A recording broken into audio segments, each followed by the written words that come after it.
El golpe en contra del dictador Nicolás Maduro fue inconcluso, pero dejó en el camino varias heridas en los dos frentes. Nicolás Maduro quedó vulnerable frente a su gente de más confianza. Fue Mike Pompeo el que mencionó los nombres de 3 personajes del círculo cercano del dictador que habrían entablado conversaciones con la oposición y con funcionarios estadounidenses.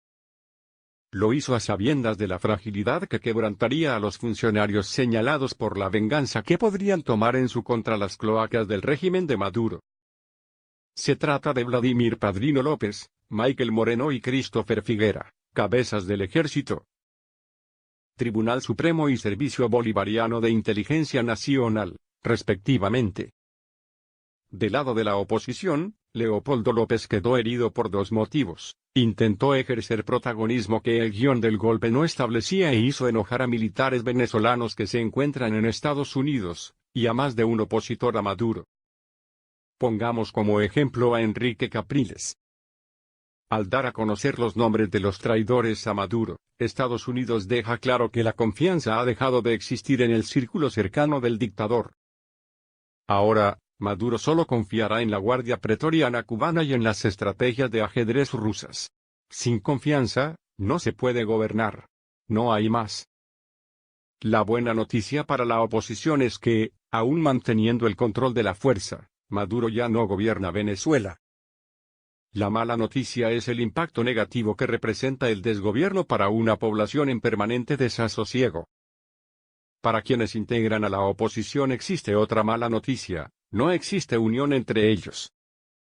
Ahora, la dependencia de países y organismos internacionales será la única herramienta para lastimar aún más a la dictadura. El equipo de Capriles ha quedado marginado, el de Leopoldo López, alterado. Juan Guaidó se ha quedado solo y Freddy Guevara, el que será muy probablemente el próximo presidente democrático de Venezuela, continúa con perfil bajo en la Embajada de Chile. Desde Washington, Carlos Vecchio interactúa con Marco Rubio para esbozar las estrategias que revela Mike Pompeo. Y Elliot Abrams se encarga de la inteligencia de información. Maduro jamás recuperará al gobierno. Así llegamos al 1 de mayo. Su campaña de propaganda dirá lo contrario. Se le ha ido de las manos. Los cubanos le exigirán que muestre fuerza contra la oposición, pero ya no cuenta con la legitimidad de su equipo para detener a Juan Guaidó. Después del 30 de abril, no lo hará por debilidad. Antes del 30 de abril, no lo hizo por estrategia. En el camino, Marcelo Ebrard escribe en Twitter, hoy en la conmemoración de la batalla del 5 de mayo. Seremos fieles a lo que se conmemora, la defensa de la soberanía nacional y nuestras decisiones. Por eso defendemos la no intervención y la autodeterminación, tan lejos de la realidad y tan cerca de Maduro.